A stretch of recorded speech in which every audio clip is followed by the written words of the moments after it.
Hello everybody! Wala lang, gusto ko lang magkwento kahit walang nagtatanong. Basta, gusto ko lang. Ito ang day 19 ng aking vacation 2025. Kasama ko nga pala ngayon ang aking bunso at ang aking ikalawang anak. Kami ay kasalukuyang nasa tricycle at binabagtas ang kahabaan ng pathway na nagkukonekta sa Matango at sa Awitan. Kaya lang medyo stranded tayo ngayon, guys. Oo mga beshi, stranded tayo kaya napagtuunan ng pansin natin ang napakagandang senaryo dito sa Patway. Kita nyo naman ang bawat kabi-kabila ng Patway, luntian na luntian. Ibig sabihin, napakaganda ng tubo ng mga palay dito. Ang bahaging ito sa aming lugar ang hindi mo pagsasawa ang pagmasdan every time na ikaw ay dumadaan dito. Ang disadvantage nga lang kapag dumaan ka dito, hindi pwedeng magsalubong ang dalawang tricycle o kaya ay ang motor.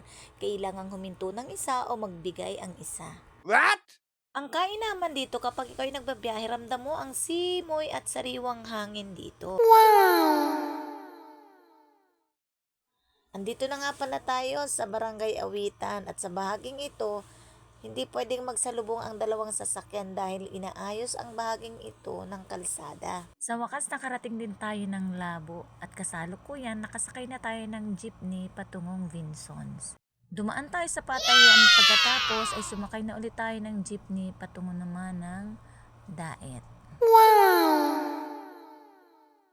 At habang hindi pa tumatakbo ang sasakyan, bising-busy ang ating kasama. Subalit nang tumakbo na, naku po, napakabilis tumatalbo ang kaluluwa ko sa nerbiyos. Bagay na dahilan kung bakit nakarating agad kami sa boarding house ng aking ate. Yehey! At pagkadating-dating nga namin, nako, lafangan agad, kainan na agad. Kasi gutom na po ang lola niya. Let's eat!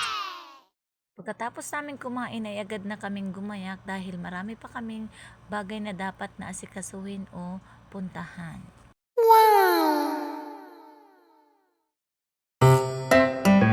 Dumaan kami ng International Chinese Drugstore upang bumili ng gamot. Medyo natagalan tayo dito ng konti kasi nakipagmarites pa tayo sa tindero. Siyempre kung paano iinumin yung gamot na ating binili. Wow. After dito, dumiretso na kami ng SM City Daet. Sa bungad pa lang ng SM, nako, may inganyo ka nang bumili dahil napakaraming nagtitinda ng mga sariwang prutas at gulay dito. Kaya naman, hindi natin na mapigilan na mapa, standby umapa, hinto muna. Dumiretso kami ng aking dalawang anak sa grocery section or sa supermarket upang bilhan natin ng konting grocery ang ating estudyanteng nag-aaral. So tara, samahan nyo kami. At nauuna na nga ang aking dalawang mga anak. Sila yung pumipili ng mga kailangan nila o gusto nilang bilhin. Pero sabi ko, hops, yung mga pinakapangunahing pangangailangan lamang.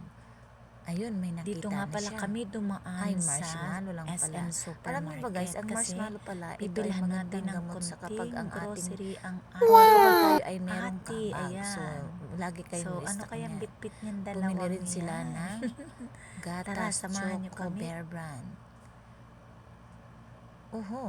Bitchin. No guys, ayan. Bumili rin siya ng sugar. May eggnog or egg cracker.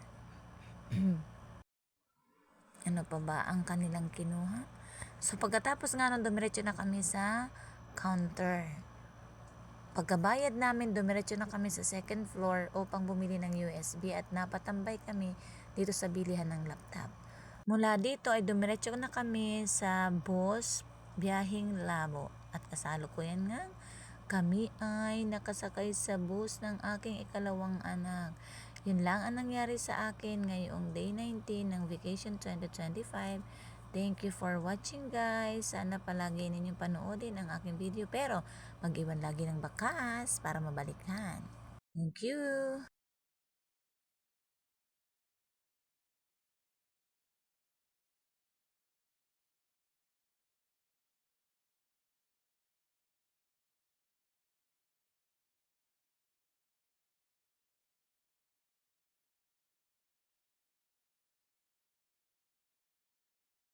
Yan po ang aking day 19. Thank you for watching.